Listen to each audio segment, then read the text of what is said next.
ఫిబ్రవరి 11న ఉదయం 10 గంటల నుంచి సాయంత్రం 5 గంటల వరకు తాజ్ డెక్కన్, బంజారా హిల్స్, హైదరాబాద్లో. నమస్కారం, వెల్కమ్ టు ఐడ్రీమ్. నేను విజిత. ప్రస్తుతం మనతో పాటు ఉన్నారు ప్రముఖ జ్యోతిష్య వాస్తు పండితులు, భారతీ శంకరాపీఠం వ్యవస్థాపకులు, వేదస్మార్త జ్యోతిష్య ఆగమ ధర్మశాస్త్ర ప్రతిష్టాంత పండితావర్యులు, బ్రహ్మశ్రీ అన్నవరపు తిరుపతి మూర్తి అవధాని గురుగారు మనతో పాటు ఉన్నారు. ఇప్పుడు గురుగారితో మాట్లాడదాం. నమస్కారం గురుగారు. ఓం శ్రీ మహాగణాధిపతయే నమః. గురుగారు, చాలా మంది పూనకాలు వచ్చినట్టుగా, అమ్మవారు వాళ్ళ పైకి వచ్చినట్టుగా బిహేవ్ చేస్తుంటారు. అది నిజమైన గురుగారు? మనమున్న ఈ కలియుగంలో అమ్మవారి దర్శనం అనేది సాధ్యపడది అంటారా? తప్పకుండా. ఓం మూలాధారే మహిమ్ని హుతవహ నయనీ మూలమంత్రీ త్రినేత్రీ హారాకేయూరవల్లీ అఖిల సుఖకరీ అంబికాయా శివాయా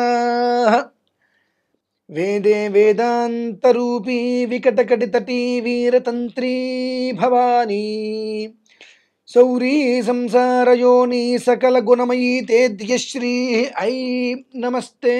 ఓం శ్రీమాత్రే నమః. కలియుగంలో అమ్మ దర్శనం మీరు చేసుకుంటారా? అలా అయిపోతుందా గురువు? మీరు చేసుకోగలరా? మీరు సిద్ధమంటే చెప్పండి, మీకు అమ్మవారిని నేను చూపిస్తా. ఓకే. ఎందువల్లంటే అమ్మా, చాలా తేలికైన పదార్థం అది. మనం అనుకుంటాం కష్టమైంది అని చెప్పి. ఓకే. మన సంపూర్ణ జీవితంలో ఒక 42 రోజుల్ని మనం పక్కన పెడితే అమ్మవారు వచ్చి మనతోటి మాట్లాడుతుందమ్మా. మాట్లాడటం. ఓకే. ఈ పూనకాలు రావడం కానీ ఇవన్నీ కూడా తన్మయత్వం.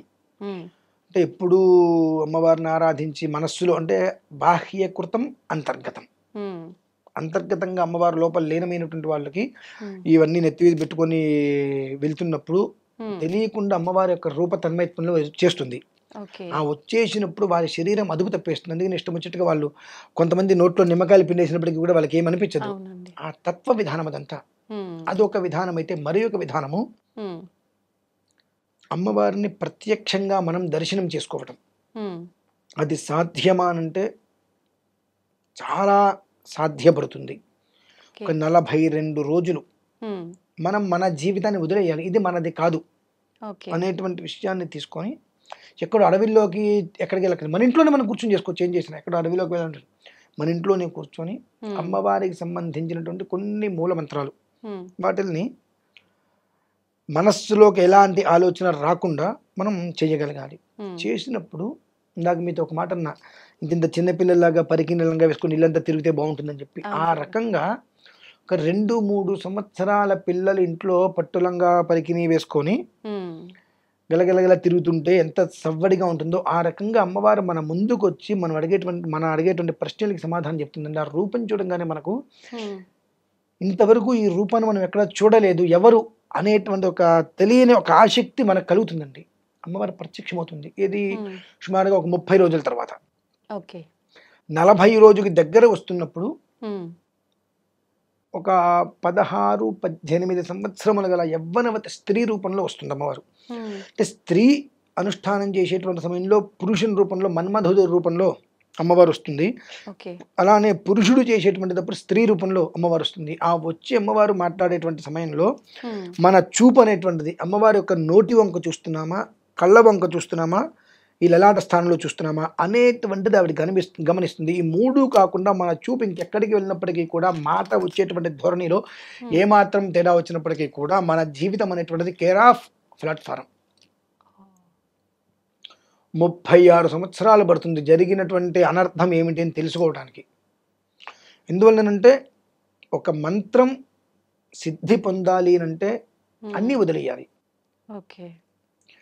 ఎలాంటి స్త్రీ అయినా సరే వస్తూ మనల్ని ఉద్రేకపరిచే మాటలు మాట్లాడుతుందమ్మ, ఏదో ఒక స్త్రీ రూపంలో వచ్చి. ఆవిడ మాటలు మనం వింటున్నామా లేదా అనేటువంటిది కూడా ఆవిడ గమనిస్తూ ఉంటుంది. గమనిస్తూ మన చూపుని ఆవిడ ఖచ్చితంగా గమనిస్తుంది. కానీ ఆవిడ అమ్మవారుగా వచ్చిన విషయం మనం ఎవరైనా గమనించలేం. అటువంటి స్థితిలో మన జీవితం అనేటువంటిది కంప్లీట్గా తలకిందులైపోయి ఈ ప్లాట్ఫామ్ మీద బ్రతకడం అయిపోతుందండి పరిస్థితి. అలా కాకుండా అమ్మవారి యొక్క రూపం ముఖవర్చస్సు మీద మనం దృష్టి కేంద్రీకరించి వాచామే ఇంద్రియేణ విచ అమ్మవారి యొక్క పెదవుల నుంచి పదాలు ఎలా వస్తున్నాయి అనేటువంటి విషయం దృష్టి, ఆమె చూపు అనేటువంటిది తీక్షణ దృష్టి ఎలా ఉందనేటువంటి చూడటము, ఆమెకి ఇక్కడికి లలాట స్థానం, ఈ మూడిట్ల మీద మనకు దృష్టి కేంద్రీకరించినట్లయితే అమోఘమైనటువంటి మేధా సంపత్తి మన సొంతమవుతుంది. అనంతరం అమ్మవారు అక్కడికి వచ్చి కూర్చొని మీరు ఇక్కడ అడిగితే ప్రశ్న అక్కడి నుంచి ఆవిడ సమాధానం చెప్తుంది మీకు. ఇవి రీసెంట్గా మన పీఠంలో జరిగినాయి అమ్మ.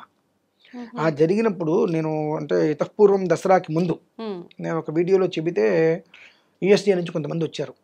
నాన్ సెన్స్, అమ్మవారు లేదు, ఎవరు లేరు, ఏం జరుగుతుంది అంటే, మరి రండి అమ్మవారు మీకు దర్శనం చేయిస్తాను, నేను ఇబ్బంది లేదు, మీకు శక్తి ఉండాలి అన్న. ఇక్కడ వచ్చారు, కూర్చున్నారు, ఒక 18 మంది ముత్తైదులు చుట్టూగా కూర్చున్నారు. 18 శ్రీచక్రాలకు ఆరాధన చేస్తున్నారమ్మ.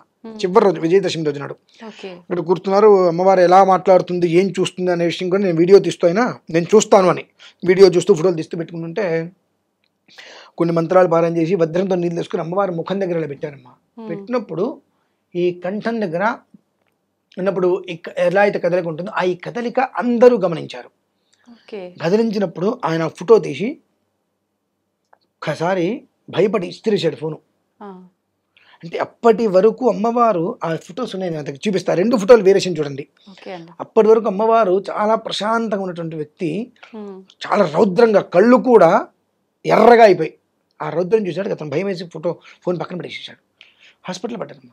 ఒక 3 రోజుల తర్వాత మళ్ళీ కొన్ని అమ్మవారి మంత్రాలు పారాయణ చేసి కుంకుమిచ్చ తీర్థం వేసిన తర్వాత లేచి వచ్చి ఇంకెప్పుడు కూడా నేను ఎవరిని కించపరచను అంటే ఏంటంటే అక్కడ అతని ఉద్దేశం ఏంటంటే అతను తప్పుగా ఏం మాట్లాడాల.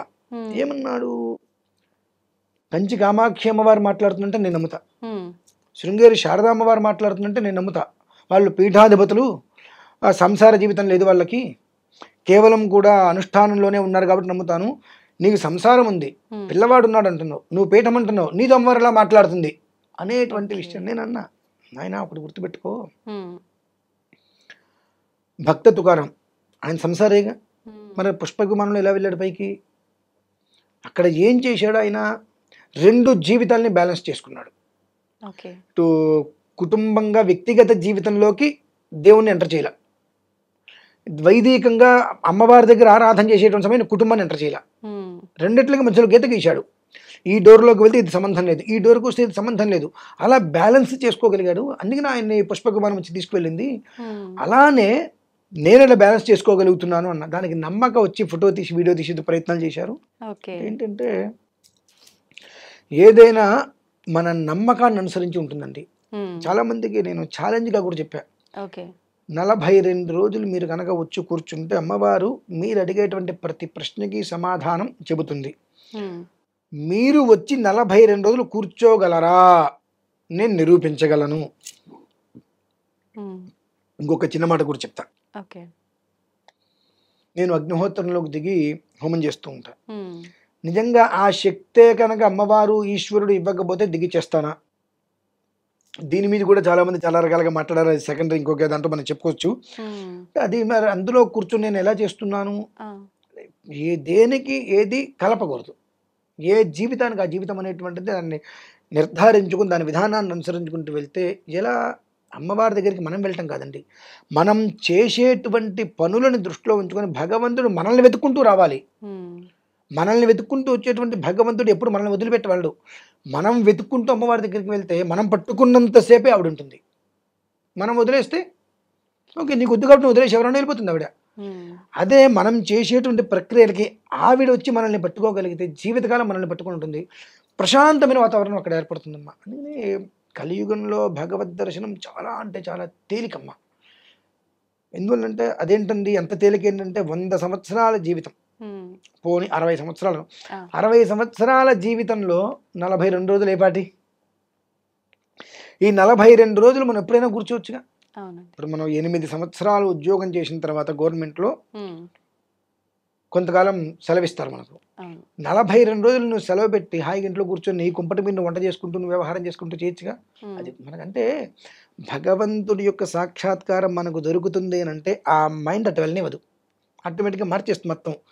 శనివారం వచ్చిందా పబ్కి వెళ్దాం, ఆదివారం వచ్చిందా పార్కుకి వెళ్దాం. ఇవే మినహాయిస్తే ఈ 2 రోజులు ప్రశాంతంగా మనం కూర్చొని భగవద్ ధ్యానం చేసుకుందాం అనేటువంటి థాట్ రావట్లే. ఎందుకు రావట్లేదు అని అంటే, ఎటు చూసినప్పటికీ కూడా రంగుల ప్రపంచం, ఆ రంగుల ప్రపంచం అనేటువంటిది ఆకర్షిస్తూ ఉంటుంది. అదేదో అందంగా ఉంది బాగుంది అని ఆకర్షితులు అవుతారు. కానీ అది దెబ్బ తిన్న తర్వాత ఇది కాదు అని అప్పటికి జీవితం అయిపోతుందమ్మా. ఆ జీవితం అయిపోయే లోపు తెలుసుకుంటారేమో అనుకుంటూ ఉంటాం. కొంతమంది తెలుసుకొని బయటకు వస్తూ ఉంటారు, కొంతమంది తెలుసుకొని కూడా పాపం బయటికి రాలేకపోతూ ఉంటారు. బయటికి రాలేకపోయేటువంటి స్థితి ఏదైతే ఉంటుందో వాళ్ళని భగవంతుడు కాపాడతారమ్మా. ఓకే. తెలుసుకొని బయటికి రావటానికి, ఏముంది నేను అక్కడ ఉండిపోవటానికి, బయటికి రావాలనేటువంటి ఉద్దేశ్యం పరిపూర్ణంగా ఉండి రాలేక ఇరుక్కుపోతారు చూసారా, సాలిగూడు లేరు ఏగా ఇరుక్కున్నట్టుగా, అలా ఇరుక్కుపోయిన వాళ్ళని కూడా భగవంతుడు కాపాడతాడు. ఏదో ఒక రూపంలో భగవంతుడు వస్తాడు, కాపాడతాడమ్మా. అది మాత్రం ఖచ్చితం, నమ్మాలి. కాకపోతే ఇవాళ రోజుల్లో నమ్మకం అనేటువంటిది ఇద్దరిలో ఎవరో ఒకళ్ళకే ఉంటుంది, రెండో వాళ్ళు నమ్మిస్తూ వస్తారు. అది వాస్తవం అండి. ఇద్దరు కూడా నమ్మకంగా ఉన్నారు అంటే జీవితం వేరు.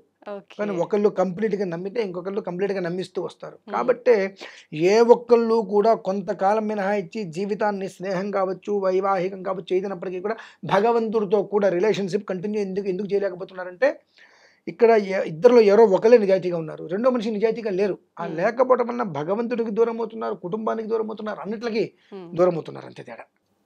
మొత్తానికి భగవంతుని పైన నమ్మకం అయితే ఉంచాలి మనం. అంతే కదా. నమస్తే గురుగారు. పరమేశ్వరార్పణం.